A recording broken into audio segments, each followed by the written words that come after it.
much work. And they had to be 2 separate videos. And I got to start on the Stranger Things videos months before those videos came out. To do Squid Game now, I don't have that time. I've got all this other shit going on that I've got to handle. Secondly, besides the length of the series, it is in a foreign language. So, you know, kill counts have long not been just counting the kills. I have seen some comments be like, Squid Game counts the kills for you. That's doing most of the work.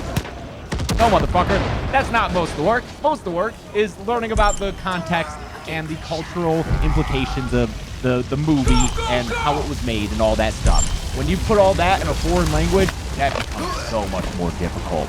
For Train to Busan, just filming that episode took at least twice as long as normal because I had a fan of the channel, I think it was Daniel O, I believe was his name, record the correct pronunciations for those names so that I could reference back to them. And then recording the episode, I had to keep referencing to make sure I was pronouncing them as accurately as possible.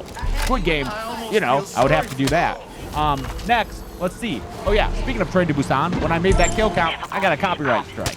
Copyright laws get weird when you leave the United States, when it's foreign media, and I don't know if the same companies are involved with Train to Busan and Squid Game, probably not, but when you get international, you know, things are going to get a little dicey. I don't want another copyright strike.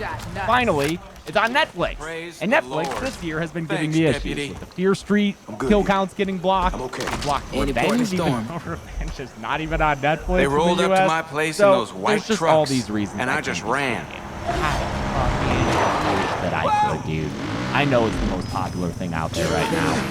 But Fear Street was also the most popular thing out there for a little bit, and then I made those videos, and it was like, it's just not gonna happen. But because it's so popular and because it's so good, Fear Street is, I'm sorry, not Fear Street. Squid Game is a very good show. It's high quality. If you haven't watched it, if you're like, I tend to get a little averse to things that get really hyped up and popular. I'm like, you can't be that good. Give it a shot, even if you feel that way. It's a really good, well-made production.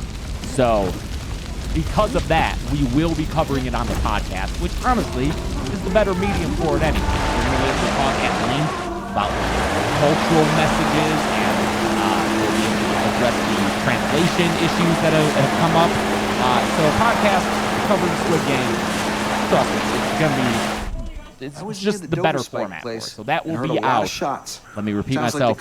Tuesday the 12th. So a week from this Tuesday, we will have our podcast episode on Squid Game. Tune in, watch that. That's probably the only time we'll get Squid Game covered on Dead Meat, unless maybe it's still popular in a year, and I'll whip out a Squid Game kill count. But Netflix things tend to flare up and then die down very quickly. So I'm worried about the podcast even getting out on time, but it doesn't matter. We just want to cover it.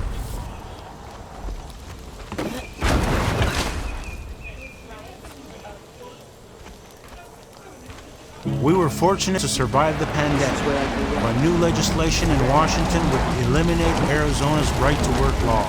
That could close our doors after years of hard work. Thank you, Senator Sinema and Kelly, for standing up for us.